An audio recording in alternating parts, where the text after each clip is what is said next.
मैं नयन कुमार झा, एस्ट्रोलॉजर नयन कुमार झा। आज हम बहुत ही एक सिंपल टॉपिक पे जाएंगे। विवाह होगा या नहीं होगा, हम बहुत ही आसानी से देखेंगे। आप लड़का हैं या लड़की हैं, अपने अपने कुंडली को निकाल लीजिए। अपने कुंडली को निकाल लीजिए। अगर विवाह नहीं हुआ है तो इस सिंपल फार्मूले को आप लगाइए।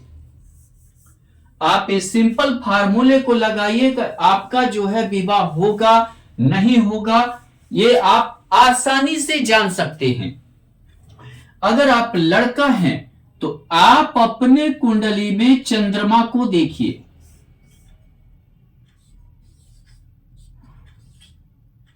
और शुक्र को देखिए। यह आपको बताएगा कि आपका विवाह होगा या नहीं होगा। दोनों स्त्री ग्रह है, चंद्रमा और शुक्र।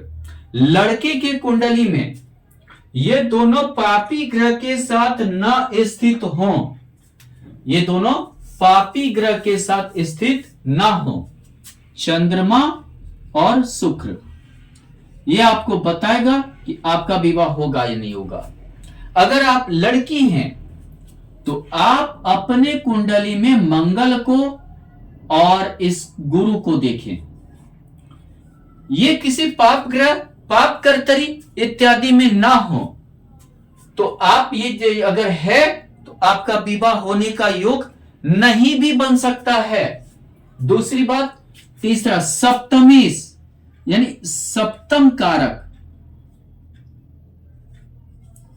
सप्तम भाव पाप कर्तरी में ना हो तो नहीं तो विवाह नहीं होगा, या विवाह होने के योग नहीं बनेंगे, बहुत दिक्कत से बनेंगे, विवाह चलेंगे नहीं। सिंपल सी बात है।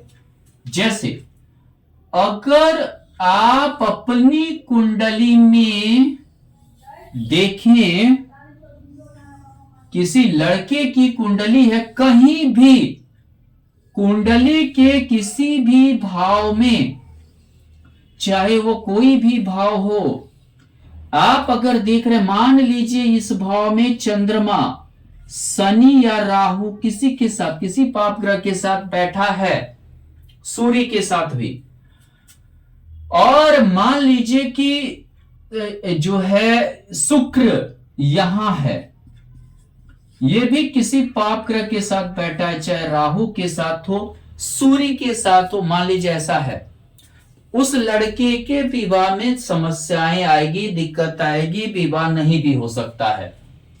लग्न पर डिपेंड करता है, विवाह होने में काफी परेशानी आएगा। मान लेते हैं कि ये शुक्र, हमने आपको बताया कहीं भी, मान लेते हैं कि ये शुक्र यहां है, इसके साथ सूर्य है, चंद्रमा मान लेते हैं यहां है, किसी भी भाव में चंद्रमा मान लेते हैं कि यहां है, और चंद्रमा के साथ मान लेते हैं कि हम मंगल को छोड़कर, क्योंकि मंगल चंद्रमा का मित्र है, केतु है, केतु है, तो विवाह के योग नहीं भी बन सकते हैं। दोनों स्त्री ग्रह पाप ग्रह के साथ हो गया। इसमें से और भी कोई अगर पाप ग्रह हो गया, जैसे मान लेते हैं कि यहां पे इसके साथ सूर्य हो गया, शुक्र के साथ मंगल, शुक्र मंगल मित्र नहीं है, चंद्रमा भले मित्र है, यहां पर मंगल हो गया, तो आपका विवाह नहीं भी हो सकता है, विवाह के योग नहीं भी बन सकते हैं। यहां शुक्र मंगल पंचम भाव में प्रेमी प्रेमिका तो बहुत दे देंगे, लेकिन विवाह होना मुश्किल होगा, विवाह टूटेंगे।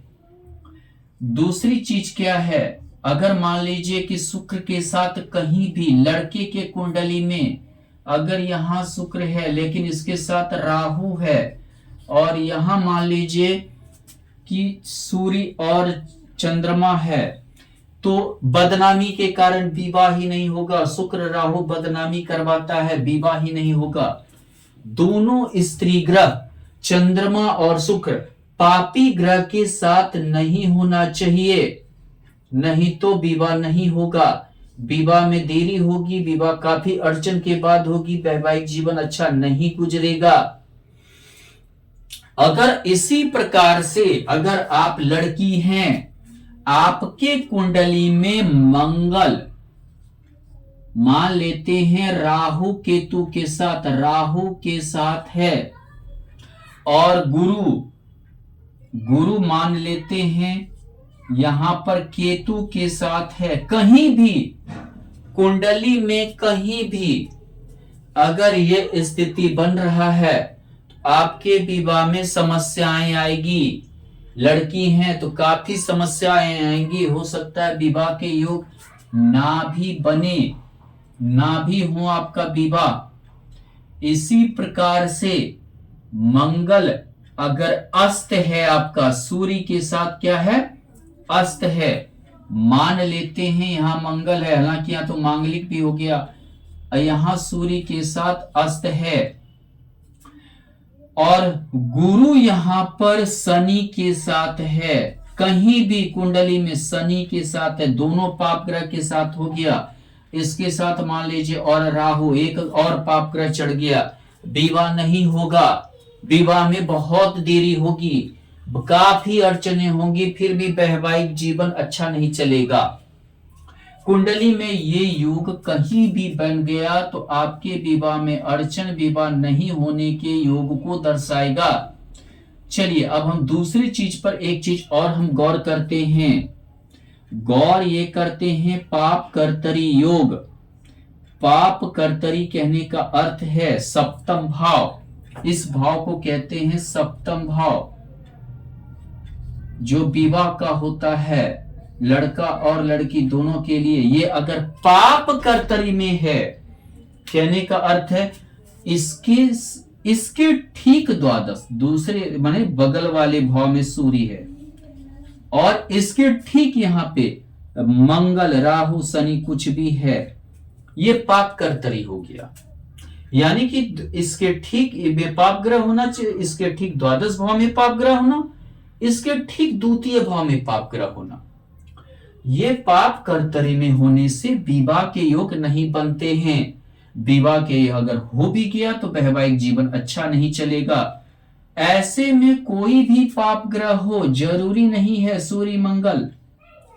पाप ग्रह होने का अर्थ क्या है कि मान लीजिए कि यहां पर शनि है और यहां पर राहु है, तो भी पाप कर्तरी में हो गया, विवाह होने में काफी अड़चन आएगी, काफी परेशानी आएगी, विवाह नहीं होगा, हो गया तो वैवाहिक जीवन अच्छा नहीं होगा।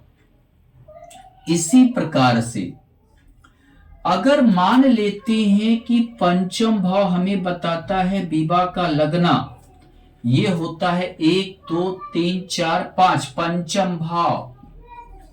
अगर मान लीजिए भाव, अगर देखिए सबसे ये बहुत बड़ा अच्छा फार्मूला है, पंचम भाव विवाह का लगना, सप्तम भाव विवाह का होना, पंचम भाव प्रेम होना, सप्तम भाव विवाह होना। अब कोई कोई ये पूछता है हमारी प्रेमिका है, हमको लव है, प्रेम है, हमारा प्रेम विवाह होगा नहीं होगा। अगर पंचम भाव के यहां पर ठीक द्वादश, यानी मान लीजिए कि यहां शनि बैठ गया, मान लेते पाप ग्रह में से कोई भी शनि बैठ गया, और ठीक यहां राहु हो गया, तो ये क्या हो गया, पाप कर्तरी में हो गया, पंचम भाव पाप कर्तरी में, प्रेमिका से विवाह नहीं होगा। और यहां भी अगर मान लीजिए पाप ग्रह हो गया तो प्रेम तो होगा, टूट जाएगा, विवाह नहीं होगा, यानी कि प्रेमिका से विवाह नहीं होने के योग बन जाएंगे। इस तरह के अगर आपके कुंडली में योग है तो पंचम भाव भी पाप कर्तरी में, राहु सूर्य के कारण सप्तम भाव भी पाप कर्तरी में, प्रेम भी पाप कर्तरी में, विवाह का लगना भी पाप कर्तरी में, और होना भी पाप कर्तरी में। न विवाह लगेगा न विवाह आपका होगा, ऐसी स्थिति ये बना देगा। सिंपल सा फार्मूला है कि आपका पाप कर्तरी यानी पंचम भाव के ठीक द्वादश भाव में पाप ग्रह होना, फिर इसके द्वितीय भाव में पाप ग्रह होना, सप्तम भाव के ठीक द्वादश में पाप ग्रह होना, ठीक द्वितीय भाव में पाप ग्रह होना, यानी कि आपका ये विवाह नहीं होना, विवाह लगने देगा न विवाह होगा। ये योग विवाह नहीं होने देता है। सबसे बड़ी बात, एक चीज और, अगर सप्तम भाव पाप ग्रह से युक्त हो तो भी विवाह में काफी अड़चन आती है, नहीं होने के भी योग बनते हैं। जैसे सप्तम भाव में शनि लेट से विवाह करवाता है, बहुत देरी से विवाह करवाता है, बहुत उम्र पर विवाह करवाता है। लड़का रहता है तो हम लोग कहते हैं 35-36 में होगा, लड़की रहती है तो बोलते हैं 29-30 साल में होगा शनि रहने से। लेकिन शनि के साथ सूर्य हो गया, यानी 2 पाप ग्रह हो गए, विवाह नहीं लगता है, होने ही नहीं देता है, टूट जाता है, सूर्य तोड़ देता है विवाह को। शनि के साथ मंगल हो गया, ये भी विवाह को तोड़ देता है। दूसरी बात क्या है, और पाप ग्रह का जैसे यहां से राहु की भी दृष्टि हो गई तो विवाह नहीं होगा। 3 पाप ग्रह हो गया, विवाह ही नहीं होगा, विवाह ही संशय में चला जाता है, विवाह ही नहीं होता है। हो भी गया तो कोई वैवाहिक सुख नहीं मिलता है। जनरली हो भी 35-36-40 साल में हो भी गया तो कोई जनरली सुख नहीं प्राप्त होता है। दूसरी बात, विवाह नहीं होने के एक और योग के बारे में हम विचार करते हैं। अगर मान लीजिए कुंडली में, लड़का का कुंडली है, चंद्रमा पाप कर्तरी में है, ठीक है, पाप कर्तरी में हो गया, दोनों साइड पाप ग्रह हो गए। इसी प्रकार शुक्र भी पाप कर्तरी में आ गया। मान लेते ये शुक्र है और यहां पर सूर्य है, ये भी पाप कर्तरी में हो गया, तो विवाह नहीं होगा, विवाह जो है नहीं होगा, लड़के का भी विवाह नहीं होगा, दोनों स्त्री ग्रह पाप कर्तरी में चला गया। वैसा ही अगर आप लड़की हैं, ये लड़का का कुंडली हुआ, चंद्रमा शुक्र दोनों पाप कर्तरी में चला गया, विवाह नहीं होगा। लड़की हैं, किस पर विचार करेंगे, गुरु और मंगल पे। उसी प्रकार गुरु और मंगल को आप देखिए, मान लेते हैं कि लड़की के कुंडली में कहीं भी, मान लेते हैं ये मंगल है, यहां राहु है और यहां पर सूर्य है, पाप कर्तरी में हो गया। यहां मान लेते हैं गुरु है और यहां पे शनि है, मंगल भी पाप कर्तरी, गुरु भी पाप कर्तरी में, विवाह नहीं होगा, विवाह ही नहीं होने देगा, होगा ही नहीं, चाहे कहीं भी बैठा हो। यानी ऐसे परिस्थिति में विवाह होने के योग नहीं बनते। धन्यवाद।